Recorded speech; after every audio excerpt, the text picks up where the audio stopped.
Chris. Heath. I'm cracking out of my shell. Have you now? Yeah, because it's Easter tomorrow. Oh, it is. Yeah. I saw some kids at the neighbor's house doing an Easter egg hunt in the rain. Now, we both have younger brothers. We do. How competitive were you when it came time to collect Easter eggs in the backyard or front yard or both? So, I want to say our Easter egg hunts were analogous to the way loot is distributed in Borderlands, where everyone had their own separate instance. Oh, what? Yeah, so we Wait, both... your parents were doing time trials across the two children? So the way it worked at the Ellman household was just that we each had our own Easter basket hidden independently. What do you mean an Easter basket hidden? There wasn't a race to collect eggs. That's the whole point of a hunt. Yeah, this was a much less competitive environment. Seth, you were there for when we had Easter egg hunts. I mean, I'm not set up for this. You can share the mic. So that microphone's not plugged in. Did you hear how he got that through a sponsor? No. Yeah, for free. Who sponsored it? Little plug to Earthworks Audio. Thank you, Nick. I appreciate it, man. And Casey Cooper. It does look like a nice mic. However, not even you have used it. I've used it once for an advertisement video for Donner, a music company who makes good quality but cheap instruments. It's good for beginners. He's using sponsors to sponsor sponsors. Yeah. It's like a pyramid scheme. Like they say, 3 birds with 2 stones. Just like that. So we were in the middle of talking about Easter egg hunts. Chris, you are clearly in the minority. I guess so. Half the fun of having a child is pitting more than one of them against each the other. Yeah, to get chocolate candy. Yeah. Well, I mean, it's less about the chocolate and more about just collecting ego the most. Yeah. So me and Heath are obviously brothers. This is Seth speaking. Have either of us have cried for not beating the other? All right. A vague memory of something like that. We're cutting his mic. Chris, how have you been? I'm good. Glad to be here. Always good to see you, Heath, and you, Seth. Feeling festive.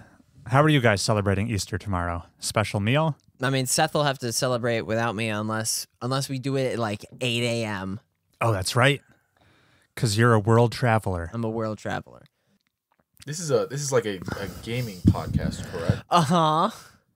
Am I correct in making that assumption? Well, yes, it is. It's targeted around PC games and I wouldn't say like the gaming world. It's not like a Battlefield, Fortnite.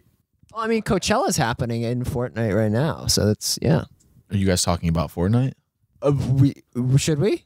No, I like from what I assume from previous podcasts. This is more of a tailoring towards not necessarily mainstream games, but the rest, because there are a lot of really great games that aren't. Well, yeah. I mean, the fans are just waiting for you to tell them what rank you are in Rocket League. Oh, platinum, something platty, as we say. The reason I bring that up is I was watching. I mean, Super Smash Bros. Is huge, right? Who's your main? I liked using Kirby because you can people up and then either poop them out or obtain their powers, right? Yeah. Which is cool. But I was watching a video the other day. This guy, so I don't follow it really at all, but I am very interested in it, right? I don't go to these big gaming events, even though they seem like a great time. Well, I mean, you can't go to E3 anymore because it's canceled. Rest in peace. They don't have like big tournaments in stadiums anymore? They do have like fighting game tournaments like Evo, right? No. Oh, they got kicked out of Evo? They got kicked out of Evo. No more Smash at Evo. You get kicked out? Well, yeah, because you can only have 9 games, and like Nintendo is actually putting on the pressure and saying, do not host our game. But no, they still have like, I think one of the Smash tournaments is like Shine, and then then there's like the Cloud Randall. What's the one? Anyway, there's like a big one called like Genesis or something. But you're not playing any of the other Kirby games. Kirby Forgotten Lands just came out. He can put a whole car in his mouth in that one. That's crazy because Kirby's tiny, I think. Or what is that one of the things you Google up, like how big Kirby is, and he's actually like 7 foot tall, weighs 5 tons. But he's typing it. But basically, wow. He had to really work for it. Live reaction of Seth looking at mouthful mode in Kirby Forgotten Lands. So that's after he absorbs the power, he turns half car, half Kirby. Half car, half Kirby, all mouth. That's what they should have called it. Yeah. What do they call it? The mouthful mode. Kirby. So this is yeah. They really fumbled the ball on that one. Look at him stretch over. That's you trying to make weight. Yeah. Kirby. Why do I think that was eyebrows when his eyes were closed? Well, basically, I was watching Tangent, but Hungry Box. Yeah. Never heard of him before. Saw a thumbnail on YouTube. Saw I dabble. He popped off so hard he passed out. I didn't know that. What do you mean passed out? Like in a tournament? No, he won. I think he won like an online match, and he was just like, yes, and he got up way too fast on an empty stomach, and then just collapsed. The clip. I thought he just fell to his knees in success and championshipness, but he lost consciousness. Cool. Because he was hungry. Yeah. He's a hungry box, but he plays as Jigglypuff, which I even know is just like that's just like Kirby. Not. I mean, they're pink spheres. But you don't absorb the powers. No, you sing him to sleep and then hit him with a rest. Yeah, and IGN did a video of it where they covered, all the stats about it. So the time, the frames that it takes for him to do his little strike or punches and stuff is slower than others. So your reaction time has to be ahead of others, or else if you click the button at the same time, whether it's Jigglypuff or Fox is going to hit you first, and you're not going to be able to get your punch off. But I guess he has this kind of like side strafing, Jigglypuff that is, side strafing strike ability that makes his overall like horizontal range larger to where you can kind of slow down the pace of the fight and control it, which is really cool. You're newly discovering fighting game mechanics. Yeah, I mean, I think it's why it's more interesting to me than, just taking like Fox versus I don't know, Samus, is it seems like this one, the Jigglypuff character can really control the gameplay to making it, even IGN touched on it, is where being an action game, Super Smash Brothers, it's a lot of people like to keep it fast paced, hit them up, strategize, but everything has to happen quickly, where Jigglypuff is like, you make people uncomfortable by slowing it down. It's like football almost, Some teams like to slow the game clock and hold the ball longer so that the other team doesn't have as much of a chance to score. And this is Smash Brothers Melee.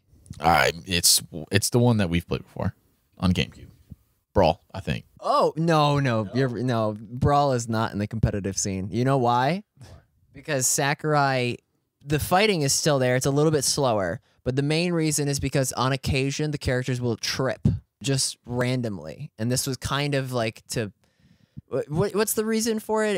It's maybe to even the playing field, make it more of like a party game aesthetic. But it definitely it'll like invalidate a match.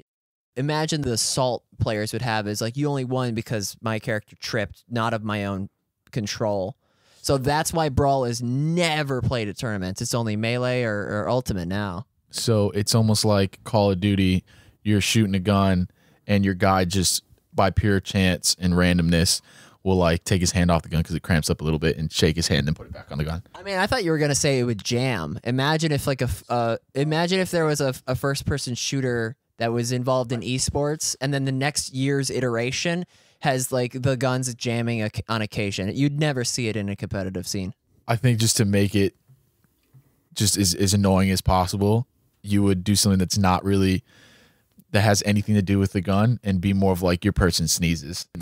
They like take their hand off the gun to sneeze and then put the hand back on the gun just to make it that much more infuriating. Or if you're doing like a Black Ops and you have like a mace in the numbers moment, maybe you have to solve like a math problem on screen before you could fire your gun. It's like a PTSD dramatized. And what if you're dyslexic and all the numbers are backwards? I mean, you're going to lose it 9 times out of 10. Yeah. But this sounds like a terrible game. You know how we trick people into playing it?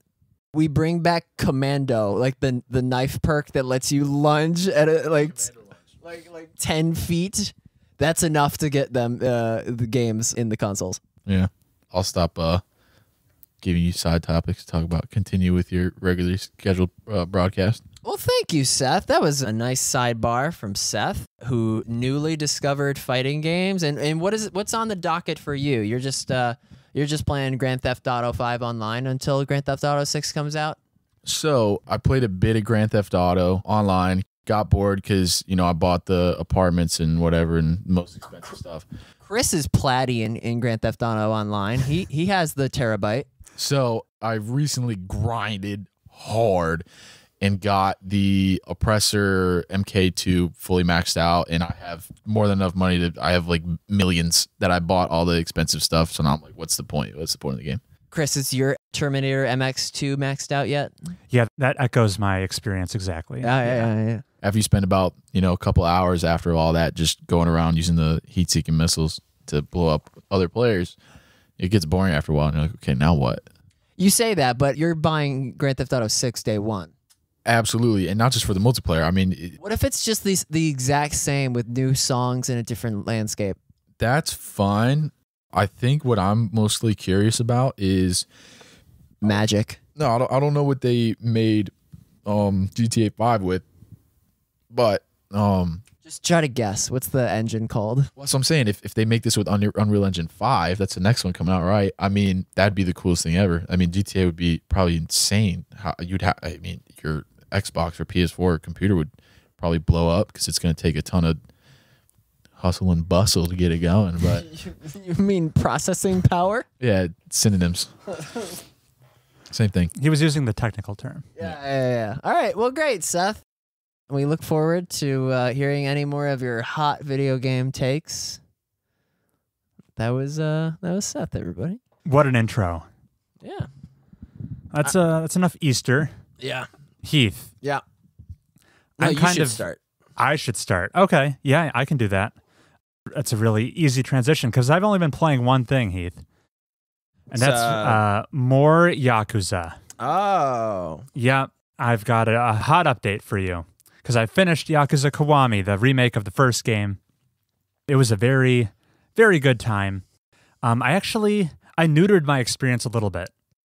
One of the new features of this remake, a defining feature really, fan favorite character, Goro Majima. Yeah. He's kind of the protagonist's rival. He's a wild card.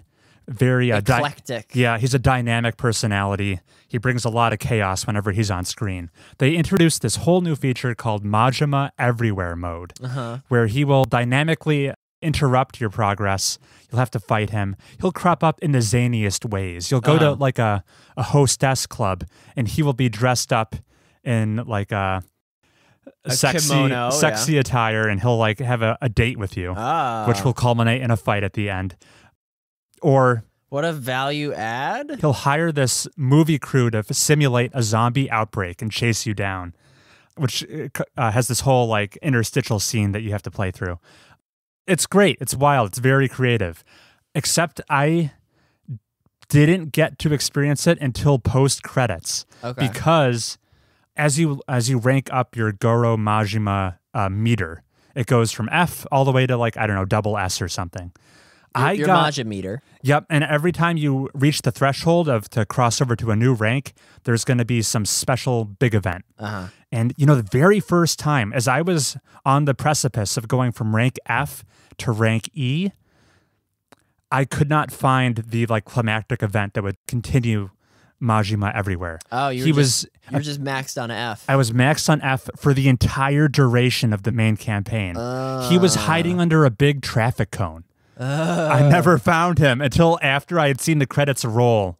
Thankfully, there's a pretty robust post game, so I got to see a lot of it after that. I straight up Googled where the hell is Majima, and apparently this is a common thing. This is like I don't know. They needed to iron this out in QA. This was a common use case where Majima just spent the entire game under this orange traffic cone, which is kind of funny to think about. This is in the base game? This is in the base game. Yep. Wow. It's a really cool addition. I would have enjoyed the whole experience more if it was doled out at a more even pace rather than doing it all right at the very end, which was unfortunately my experience. So cool. Majima Everywhere, highlight. Just look under that construction equipment to find him. Other than that, it was a pretty good time. Definitely This was the first game in the series remade, and it shows that they had a lot of growing room to do.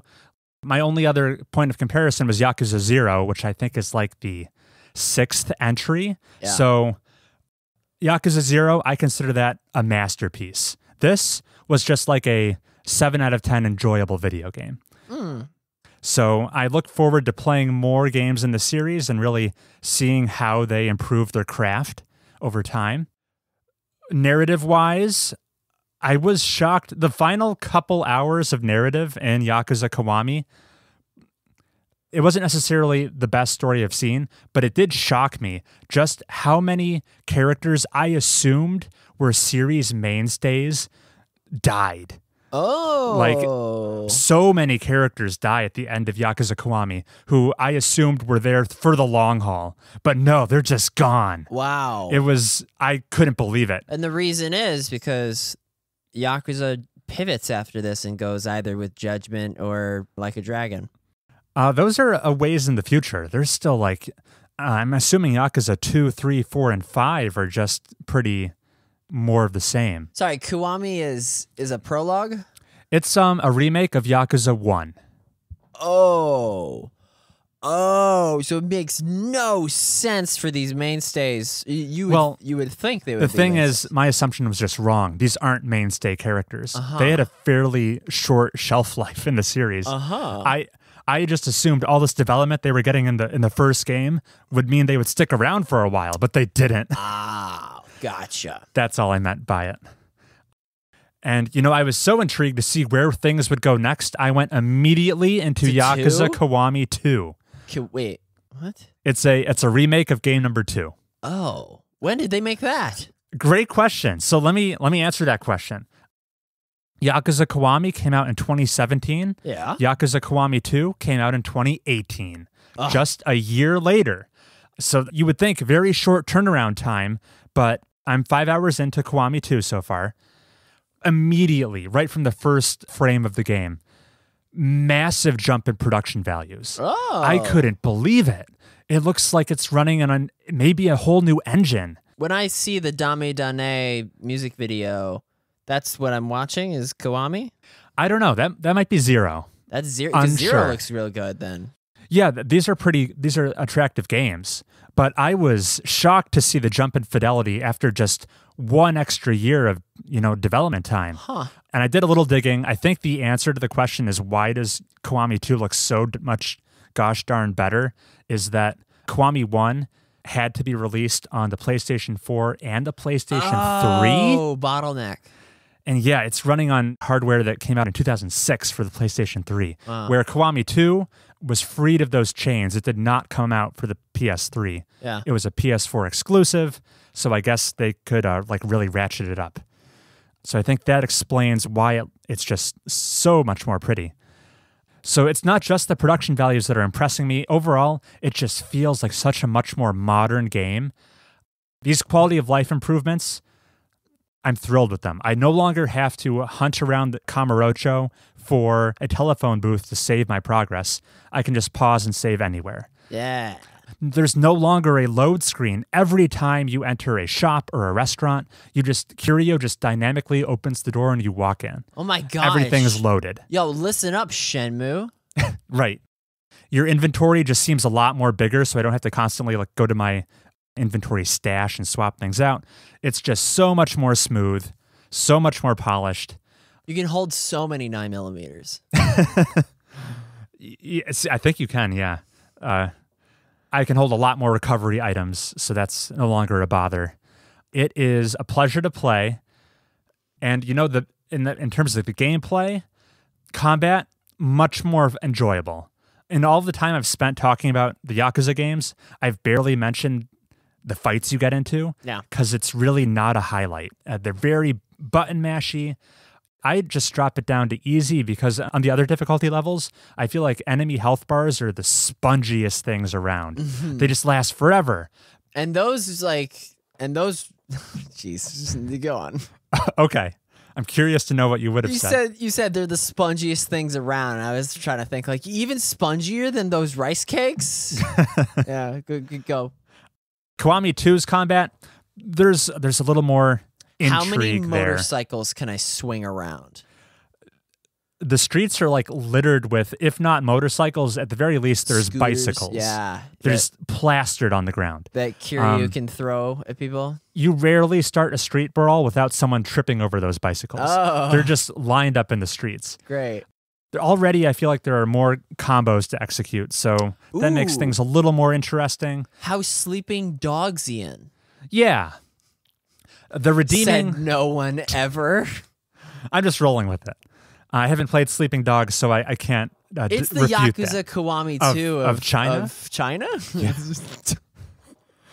The redeeming factor of combat, though, is all the animation work that goes into what are called heat actions. Heat, yeah. As you punch guys, you build up this little meter called your heat bar. Yeah. And then... Kiryu goes into heat.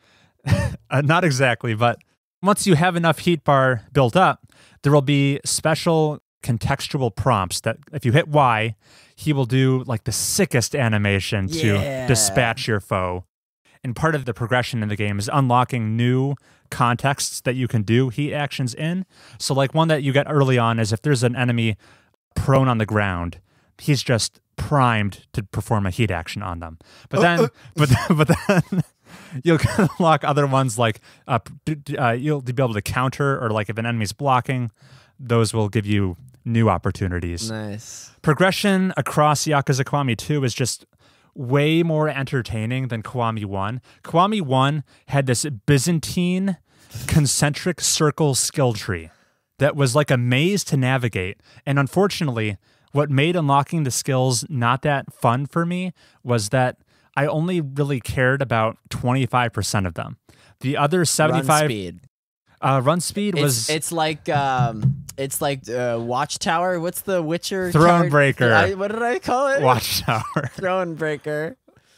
That's a deep cut. I'm surprised you brought back Queen Maeve's abysmal run speed. Yeah. Yeah. That was Byzantine. But the skill tree, it felt like a lot of the things I was unlocking were so niche, I'd never use them. So I didn't care about leveling up in Kiwami 1, but I care so much in Kiwami 2. The skills are way more relevant. Mm-hmm. The progression is more robust. It's now a little bit of a dash of Persona 5 where you have these 5 attributes you're leveling up separately, like your guts, Charm, and luck, your strength, Quark. your knowledge. Okay. And then they level up contextually depending on what you're doing in the game.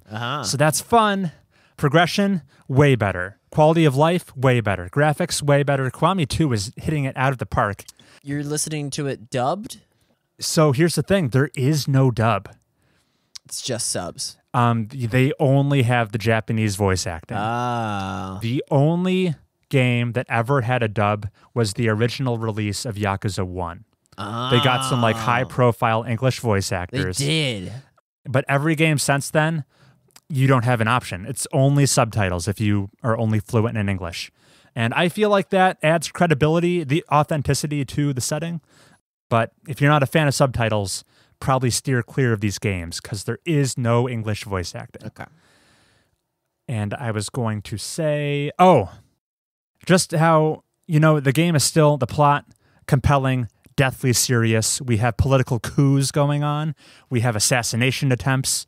And then all the side stuff is still goofy as And it has a very bold choice to some of the side content in that some of these side activities, they're not, what do I say? You don't have the choice to interact with them. They kind of flag you down and force you into side activities you might not have been prepared for. Case in point, today I sat down to play some Yakuza. My intention was to continue on the main path. Yeah. But instead, I was walking down a street and then cue this uninterruptible 15-minute cutscene where this guy, he was a host. He ran a host club and he stole the management of another company by paying him more. And now the ladies at this hostess club are now managerless. And they mistake you for the guy they thought they were hiring, and they usher you into their club. And now all of a sudden they hit you with this very complex business management minigame. Yeah. Where you need to pair up the hostesses of the club with certain customers based on the customer's disposition. The hostess says you need to manage their HP. It's not health points. It's their hostess points, which is how fatigued they are. You need to, like, it's kind of a real-time game where you need to dynamically solve customer problems as they pop up. And this is all on a clock. You're trying to earn as much money in as short amount of time as possible. I didn't ask for any of this. It's not like I approached the quest giver with an exclamation point above their head. This was a dynamic interruption to what I had planned to do that was unskippable. Like 15 minutes of story doled out, plus the minigame. And that just goes, like, that's a choice, right? I could see a sizable number of players be very ticked off that they couldn't get out of this whole scenario. Sure. They didn't ask for it. They didn't opt into it. But the way that the game forces content onto you like this, it makes the city feel just a little bit more alive, a little bit more like anything could happen at any moment. I personally am okay with it. It means that I never know what's going to happen during any given session of Yakuza, and I'm here for it. It's cool. There's some more life simmy elements in this one. They add a hunger meter, so you can only eat at restaurants every so often, which will boost your experience. Restaurants, maybe the fastest way to gain experience. Who knew eating was so good for your personal development? I know, right? Right?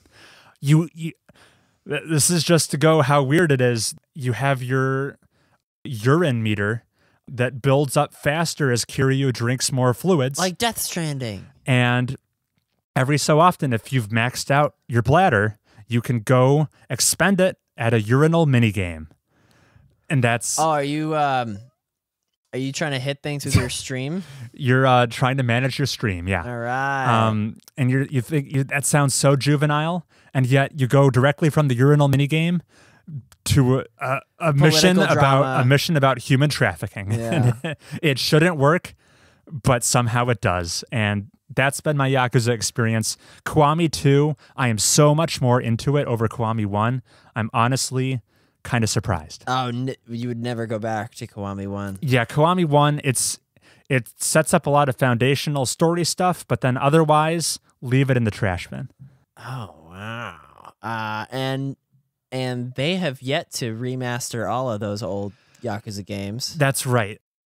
3, 4, and 5 just got like a resolution bump, and then they got ported to current platforms, but there is no lovingly from the ground up remake. This is the lattermost remake. This is the most recent remake. That's right. Number 2. Oh.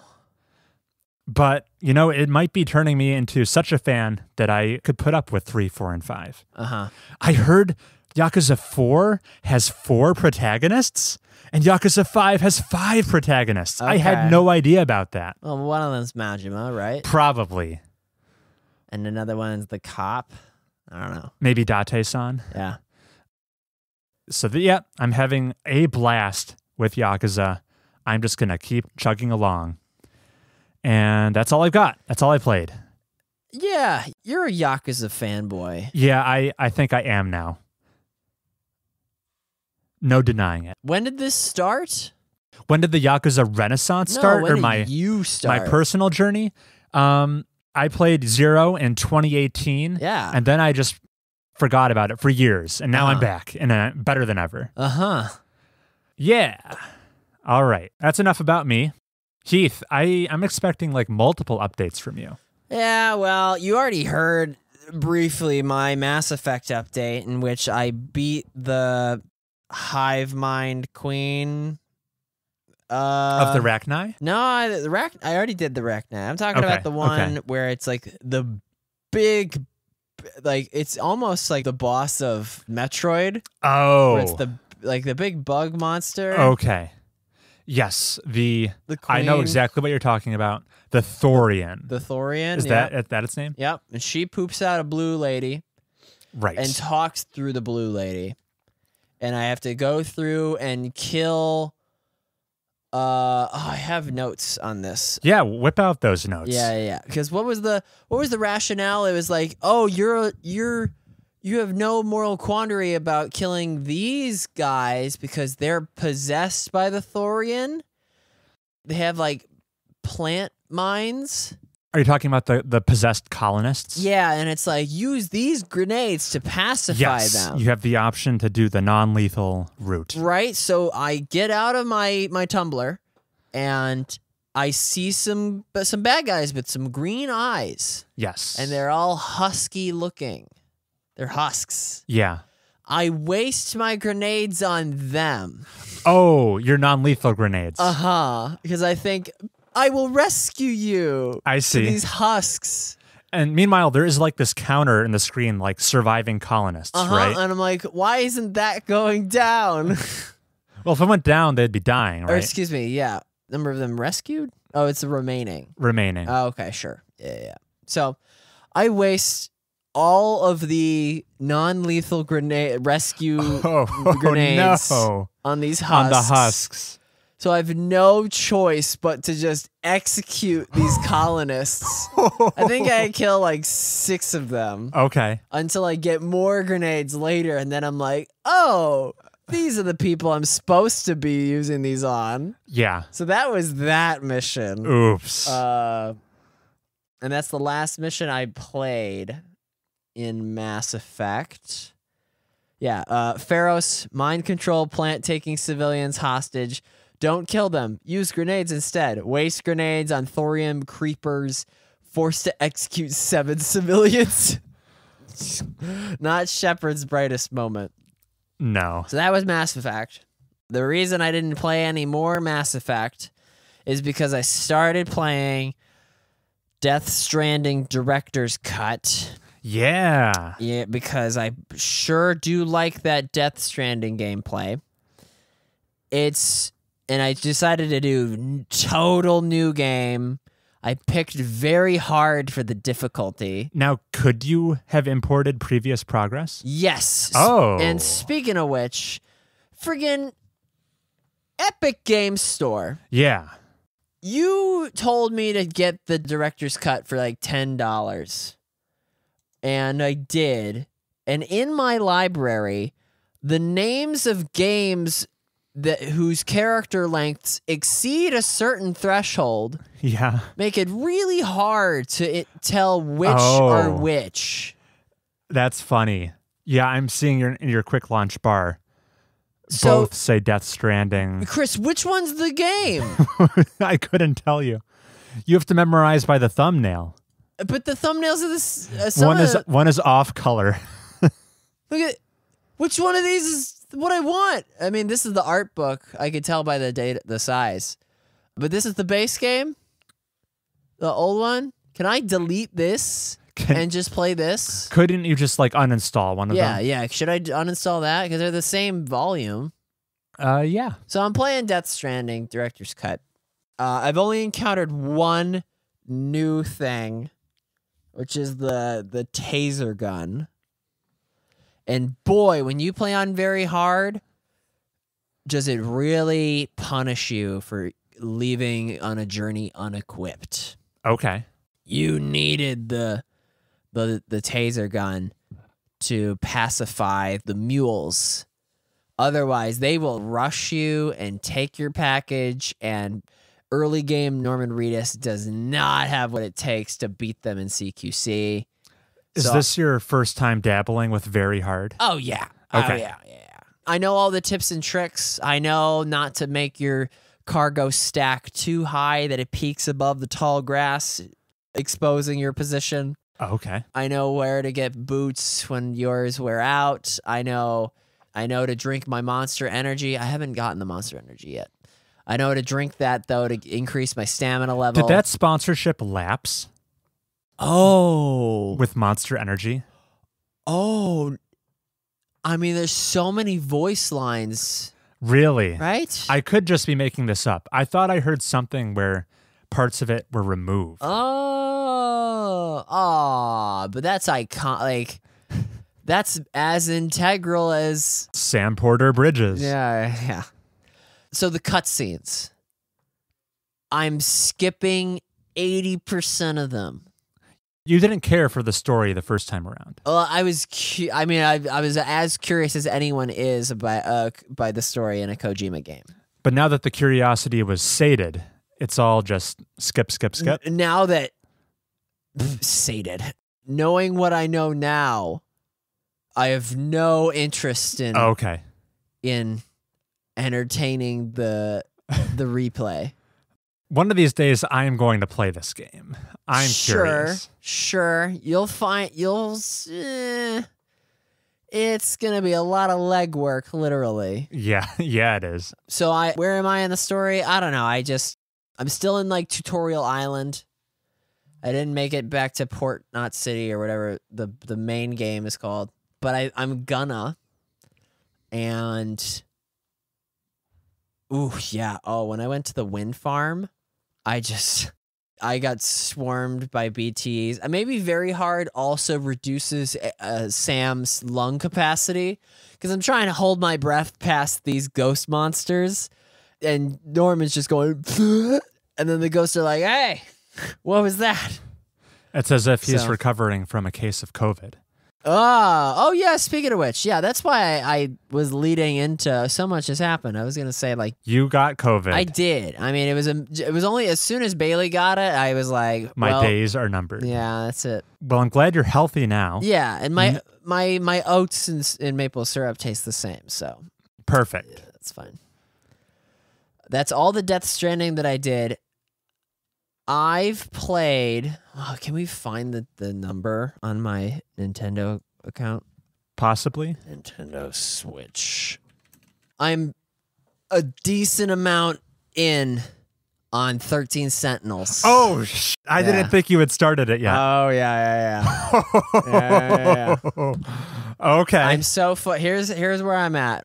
I think I only have like one character past the 50% mark. And I've unlocked a plurality of them. Got it. In Destruction, I'm almost done with Area 1. Okay. This is the game's real-time strategy component. Right. So 13 Sentinels is the greatest science fiction story to ever be told, according to the people I respect. Chris, this is an anime. Yeah, it is. 100%. That's not good for me. I had my serious doubts. Yeah. It's got some like, I don't know if just growing up American has habituated me to like high school drama, romance stories, Stranger Things, kids. But this game's got some high schoolers and all the girls are blushing and showing their legs and all the guys are like, you have a crush on her? Ugh, no. And then because it's a time travel story, you have the character from 1945 who's like critiquing 1985's women's gym wear and be like, they're so exposed. Like, and so it's like, Chris, I am vomiting. Yeah. At how horny some of this story is, and the only thing that's rescuing it is the identity discrepancy and the number of ways they can just cram every classic science fiction like element into this mega epic. My favorite character, my favorite boy is, and man, what did you say about this is the easiest way to learn many Japanese names and surnames. I like Sekigahara. Okay. He's cool. He's the cool collected one. Yeah, he's like, Amnesiac. I don't have my memory. Yes. And then I like Natsuno. I like, I was about to say the one in like the sailor school outfit, but they all have like sailor school outfits. Yeah, that's the class uniform. Who's the bad girl that's like, that Gopnik squats in the character selection screen? Oh, God. She's one of my favorites. Of course. What's her name? She likes Natsuno for reasons that I know.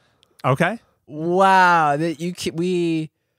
I'm playing this at a breakneck clip. Sure.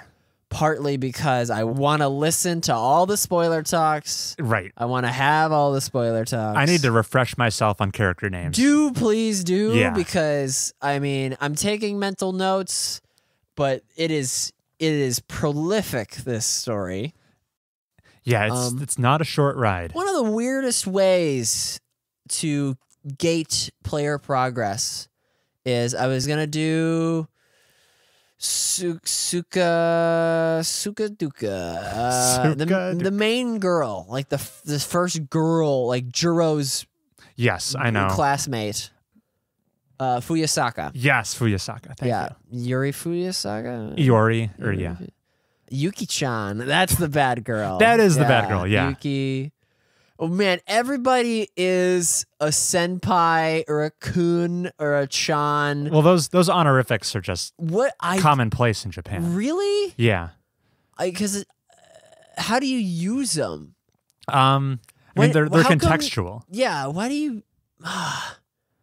Yeah, everyone's got honorifics in Japan. That's why Japan is such a crazy country.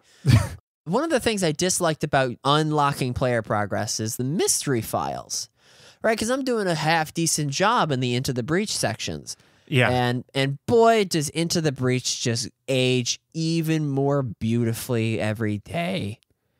Have you ever played a turn-based strategy game and gone, man, I wish this was as polished as Into the Breach? It is kind of the gold standard, isn't it? It's solid gold. It's so good. It may be the best one I've ever played. I mean, I'm gonna slay some spires, but I don't think Into the Breach will ever cosmetically only. I want that. I want Into the Breach Kiwami too. So I'm playing 13 Sentinels, and it's like, oh, you want to get Fuyusaka's next bit? Yes. Unlock some mystery files. And I'm like, well, I have like 11 bonus mystery points. Yes. Which do like a fun count up in matrix numbers, if you recall. And so I just burned through some mystery files in like the DNA strain. Yes. Menu. And I'm trying not to get spoiled in that, because what a lame way to uncover the secrets. I don't think that menu works in such a way that you could spoil yourself. But wary as I am, I'm doing like, give me flavor text for that one. Give me flavor text for the history book that Kitara Miura-san. Yeah.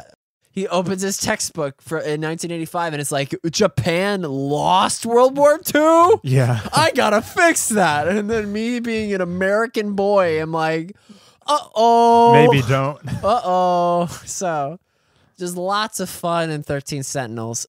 Nothing can be said until I'm done with it, which is why I tried to finish it.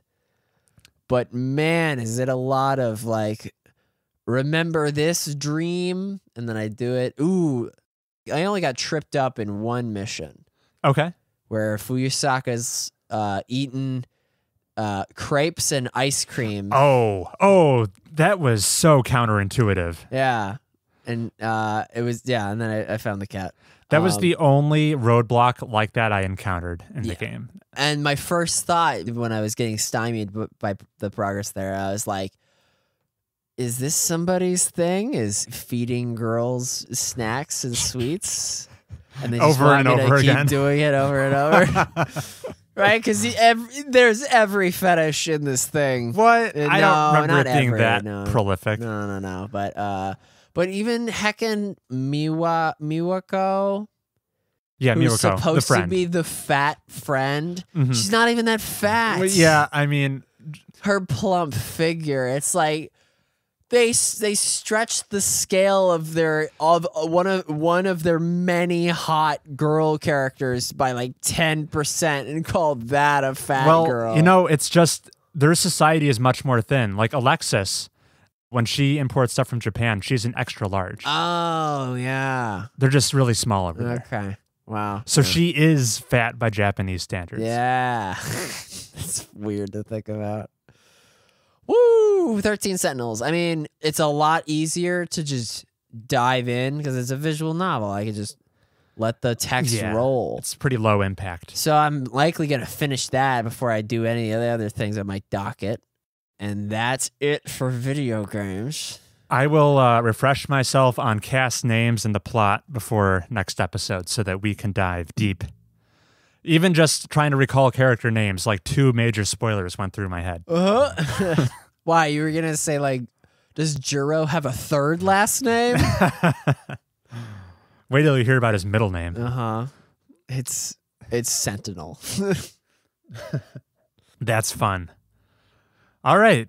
You don't have a 4th game to talk about, right? No. No, I mean, Animal Crossing, I'm in a jam. Oh? I have like $500,000 worth of turnips that are going to rot by 10 o'clock tonight. So I got to sell them, but the price on my island is like a 50% loss. Oh, no. So I either got to go find another friend's island to travel to. How's Bailey's Island looking? I mean, I'm about to resurrect her online subscription to find out.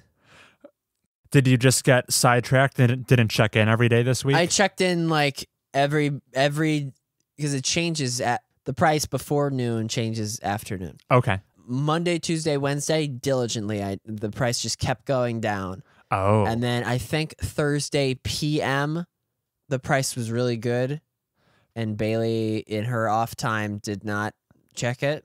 I see. And every other, but maybe it's just a down week. Could be. The price is just tanking, and you're supposed to not hold out. You're supposed to abandon ship. This 500,000 turnips. Yeah. What portion of your overall net worth does this represent? That's I bet it all. You bet it all? Yeah, I bet it all. And Bailey's like, really? And I'm like, yeah.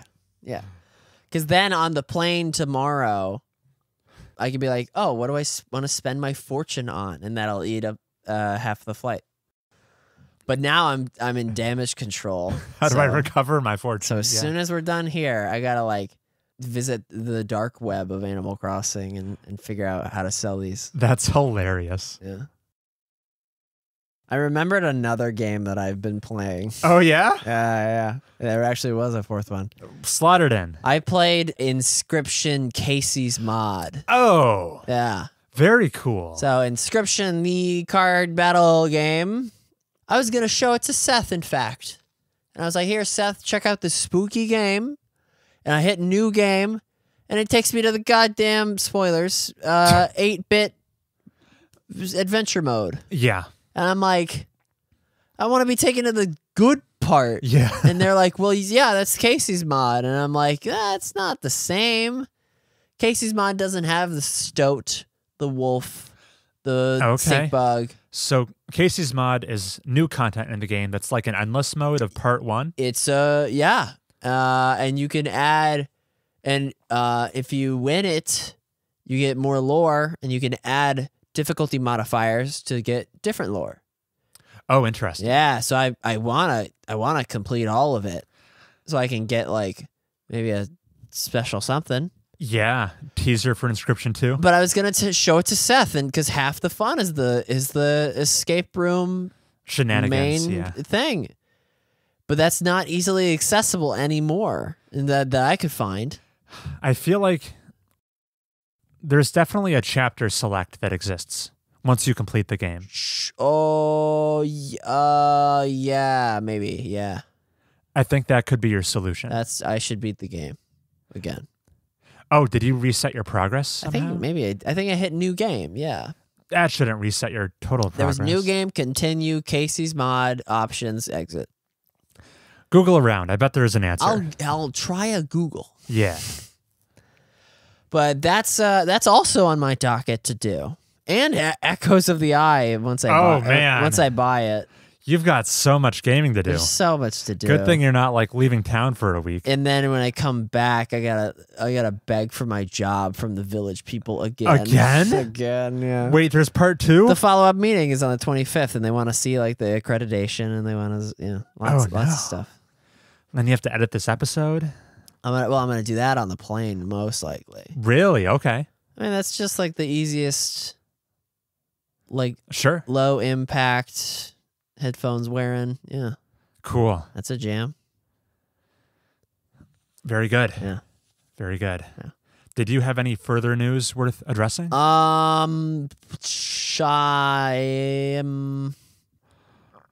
Okay, yeah. That's the only other game. Sweet. Dude, Then- do you know how to move games around on your Nintendo Switch menu? I do not. Because 13 Sentinels is right next to Animal Crossing because I played it last. Yeah. Yeah. And I'm looking over at Bailey to see if like she's noticing, because it's got album art that's got a bunch of hot anime characters, and I don't want her to judge me for and it. you're ashamed And of I'll it? be like, no, I'm playing it for Chris. It's for the plot. It's for the podcast. I was gonna bury it to like the back corner of my menu.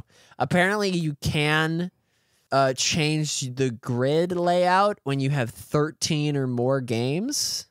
Fill it out with stuff between them. I heard there might be like a folder option that you can nest apps within directories. Maybe you could have a shame folder. Just way at the back. Just for 13 Sentinels and Reigns, Kings and Queens. And Brain Age. I'm not ashamed of Brain Age. All right. I haven't played it in a while though. Maybe You I might am. be ashamed if you test out your brain score. It's like 79. Yeah. Cool. All right.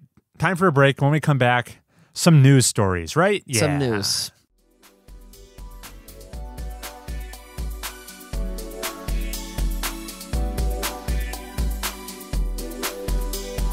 And we're back. Pedal to the metal. I have one and only one news story, Heath, but it's a robust one. It's a fun one. Should we lead with it or end with it? Yeah. Yeah. All right. Here we go. I took notes for this. Did a little bit of investigative journalism. Combined all my sources. Okay. So this is going to be mostly a story for the listeners, a retelling of all the drama surrounding the game Abandoned. Have you heard about Blue Box Studio and Abandoned at all, Heath? No. Okay, then this is going to be just as enjoyable for you as the audience. Let me take you back in time 1 year ago. Back to April 7th, 2021, where this game gets announced, gets a trailer. Game is called Abandoned. It's a short little environmental teaser trailer by this unknown studio called Blue Box Studios. Blue Point. Not Blue Point. Not Gearbox. Not Gearbox. Blue Box. Blue Box Studios. Don't have any high-profile releases before. Studio head is this guy named Hassan Karaman. Hassan Cliffy B. Caravan. And it's like a survival horror game, shows some spooky woods, just some environmental stills. It says it's going to be a PlayStation 5 exclusive coming later in 2021. Stay tuned for more info. Pretty innocuous. It does, however, get a PlayStation blog post dedicated to it. So the higher-ups at Sony thought it was worth highlighting. Interesting. Interesting because of this no-name studio. Is this vaporware? No-name studio, very little to go off of in this announcement. Nothing really to get jazzed about. Now, let's turn our head to Hideo Kojima. He has this track record for announcing new projects of his under fake studio names. Oh. This has happened 2 times in the past, where this quote-unquote Moby Dick studio announces this upcoming game called Phantom Pain. This Moby Dick studio allegedly run by CEO Joachim Mogren. People later figured out Joachim is an anagram for Kojima, and lo and behold, Phantom Pain is Metal Gear Solid 5, The Phantom Pain. It was a Kojima game all along, Metal Gear. This happens a second time later on, where unknown studio 7780, that's the studio name, announces this upcoming game called PT. What could that be? And then that turns out to be the teaser game for Silent Hills, which is going to be a Kojima collaboration. And PT becomes this infamous game because Silent Hills gets canceled.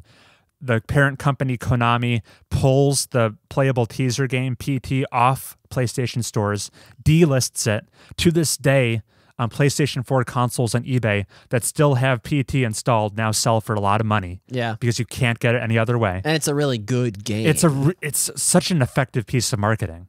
Just this little mini horror experience of walking through the same suburban house hallway over and over again, but things are slightly different each time. The game now PT is now infamous. It's like this piece of video gaming history. That brings us to the rumors that start to circulate about this abandoned game. And let me tell you, there are some crazy coincidences here. Let me rehash the most compelling of them for you. Oh, I should. The first clue was the genre. It's survival horror? Yep, it's a survival horror game. Okay. Jeff Keighley of Game Awards fame, big face in the industry. And like actual buddies with Kojima. Known friend of Kojima. Yeah. He tweets that he's excited about this game, kind of out of the blue, and later on releases a short video of him saying he's been in contact with Hasan Karaman, the CEO of Blue Box, and he's excited to reveal more about the game. Jeff Keighley, he's a big name. He wouldn't pay lip service to just any unknown indie game. Yeah. What's going on there? That's maybe the most compelling thing to me, but there's more. Hideo Kojima, his first name in Japanese, Hideo translates to hero. As it turns out, Karaman in Turkish also means hero. This Hasan Karaman guy. Weird that their name means the same word, doesn't it? Coincidence? Maybe, maybe not. Going forward, on June 15th of last year, a bit after the initial announcement trailer, Blue Box Studio starts to tweet some stuff. They say, Abandon, it's just a placeholder name. The actual name of our title is going to start with an S and end with an L. Silent Hill, maybe. That's allowed? So, yeah, I mean, maybe it's not Silent Hill, but they're obviously teasing it. Oh, my God. It gets deeper and deeper. What else is cool here? Oh, people start to figure out that this announcement trailer is really suspicious. It's really short, just some environmental still shots of a forest. People figure out, though, that there is a publicly available asset pack you can buy for any developer. It costs $35. It's assets of a forest. People realize the trailer is just stills from this asset pack that anyone could buy. Chris Ellman, I have the know-how to make this trailer. Yeah. Just if I paid $35 to buy the assets for the forest. What's up with that? Yeah, why put up a clearly... It was just an asset flip. No real development time went into making this trailer. Also, there was one message on a wall in the environment of the trailer, something like "Get the trespassers" or something. 2 letters in the message are obscured by a tree. What are those 2 letters, Heath? PT are obscured. The connections go deeper and deeper. Of last year, on June 25th, it's announced that PlayStation is going to release something they've never done before called a real-time experience app that any PlayStation user can download to their console, and Abandon is going to have a new trailer debut in this app. Kind of a weird marketing thing. I guess the idea of this app is that it's halfway between a video trailer and a game demo. It'll be the game running on your hardware natively, but it won't be interactive. You'll just watch an in-engine trailer running locally on your PlayStation. That's weird. It's weird. It's weird that Sony signed off on this app. 2 days before the app is set to launch, Konami, out of the blue, announces some new Silent Hill merchandise. Some new skateboards for Silent Hill, this dead franchise. Wait, but Konami hates Kojima. Yeah, they had a big blowout. But maybe they've reconciled behind the scenes. Who knows? Then the 25th arrives. Time for the app release. Oh, wait. Oh! This is of last year. Yeah. Oh! This is old news, but there's an update, a recent update, which is why I'm bringing this up. The 25th comes and goes. No app. It doesn't release. Ooh. And then radio silence for 2 months until August, where they re-announce the app. The app does come out in August for the new trailer of Abandon. They just needed more time. But the new trailer in the app it's a whole lot of nothing. It's about 3 seconds long. All it shows is like a shadow silhouette cast across some floorboards. And then it ends with stay tuned for more. And to this day, the app, I don't believe, has been updated with more content. Keep in mind, the original release date for this game was fall of last year. Suffice to say, the game did not release. No. And people have been left in limbo for months without new updates, which brings us to present day. This is exhausting. Brings us to present day. These were just the highlights I found most compelling, the connections I found most compelling. Sure. There's even more, but finally, a video game journalist got Hasan Karaman on camera for an interview. Oh, are they doing an Iron Man 3? You can watch it on YouTube. I've watched it in its entirety. It's a little over an hour. A video game journalist by the name of Colin Moriarty interviewed this guy. Uh-huh. And it is a hard interview to watch a little bit. I mean, it's not a total train wreck, but Hasan Karaman comes across as very flustered, very not media facing. He gets asked some pretty blunt questions and struggles to answer them. The most interesting part of the interview to me personally, after having watched it, was when the interviewer asked him about the game's publisher and funding. Who's making this? He said, oh, there was this Kickstarter that failed. And then they got a private investor for a while who eventually pulled the plug on their funding. And now he's self-funding it, Hasan Karaman. Uh-huh. And they've gone on the record. There's a few external mercenary studios that they've been contracting with to like help boost up their art assets and stuff, which is pretty pricey. So the interviewer, Colin, asked him, based on the production values of this game and what you've stated, I would assume the budget has gone into like the 7 figures. That's pretty low for a game of this scale. And Hasan bursts out laughing, saying he's personally spent only about 30 grand making the game so far. Huh. After a year of development, one software engineer working on a game would make around 100 grand. Uh-huh. But Hasan says the game's been in development for over a year and he spent 30 grand on it. That's nothing. This game has like less than a shoestring budget. There's no money. If he's telling the truth, this is nothing. I got the impression people have been drawing all sorts of different conclusions based on the interview that the whole thing is a hoax. Uh-huh. It definitely seems to me to be a tiny indie guy way in over his head who got a lot of publicity by throwing out these Silent Hill teasers, and then he leaned into it. Oh. Built up expectations to be insurmountable, barely has any funding, and is now in way over his head. That's my interpretation. Or Hasan Karaman is a very good actor, and Hideo Kojima is actually pulling the strings behind the scenes. Well, that's what I wanted to be. I don't think that's true. But the only thing that I still am left wondering about is what got Jeff Keighley so excited. Because Jeff Keighley doesn't hype up every indie game. Right. But he hyped this game up a little bit. What did he see? Did they pull the wool over his eyes as well? I'm unsure. That's the only lingering thread to me, because I feel like other things can be explained away. The name connection, both of their names mean hero, probably a coincidence. It's a fascinating story, to say the least, but I think it is going to be fake news. I don't think this is secretly Silent Hill Rebirth or whatever. Huh. But I would encourage listeners to seek out the interview. It's an interesting time. It's a wild story. One day we'll know the answers, though, because the game will release someday. Yeah, hopefully. So yeah, what do you make of all of that, Heath? Oh, I want it to be Silent Hill. Yeah, that would be crazy. But the nail in that story is Konami and Kojima working together. Right. That does not That sound... seems unlikely. Yeah. The other thing, if this all is a very big marketing hoax, I feel like they've dragged it out far too long. I feel like a hoax like this would have been planned out to be more... well-paced? Yeah, exactly. Well-paced. It's clear something behind the scenes went terribly wrong. Maybe the investor pulling funding. Mm-hmm. I don't know. It's all speculation. Anyone's theory is equally valid. That's all I've got. That was the story of Abandoned from Blue Box Studios, a game that maybe one day will materialize. Okay.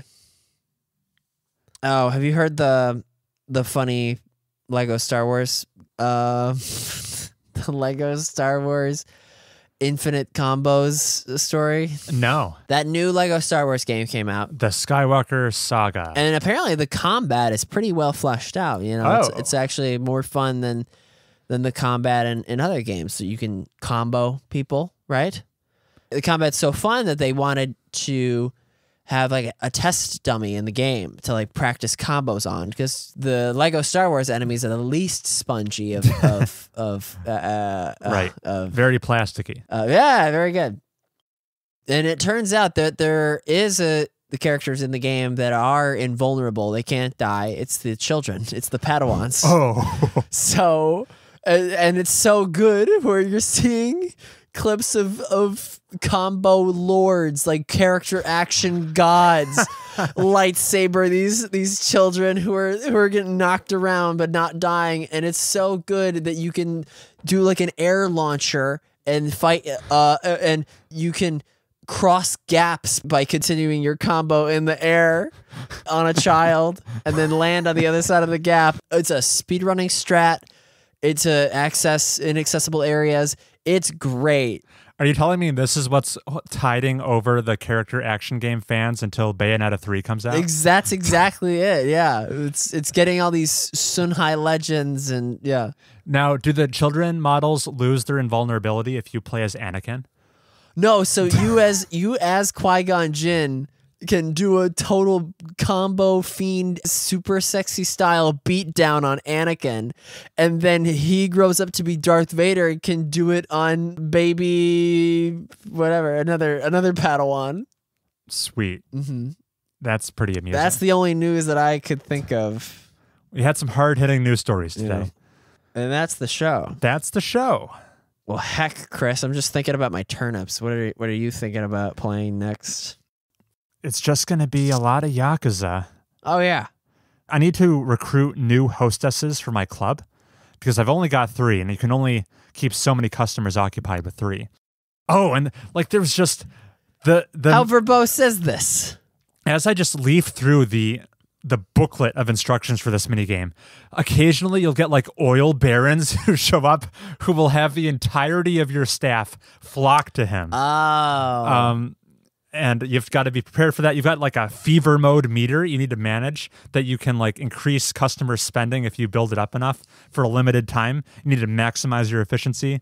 It was just the most robust minigame that...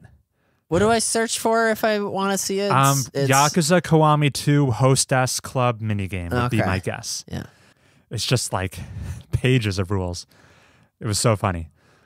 So I'll be diving. Who knows if I'll continue the main story? I need to max min my hostess earning potential. That's where I'm going to be spending my time. Well spent. And then who knows? Well, if listeners are inclined to write us an email, Heath, how could they do that? They ought to go to mobiustubespodcast@gmail.com. That's mobiustubespodcast@gmail.com. Yeah, give us any questions or any stories that are as good as the one that we were treated to at the beginning of this podcast. Oh yeah, we're starved for emails, so it could be anything. Yeah, we'll read it, guaranteed. Mm-hmm. And that'll be this episode 72, which I don't think we mentioned at the top of the show. We were distracted. Recorded on April 16th, 2022. The show is called Mobius Tubes, by the way. Yeah.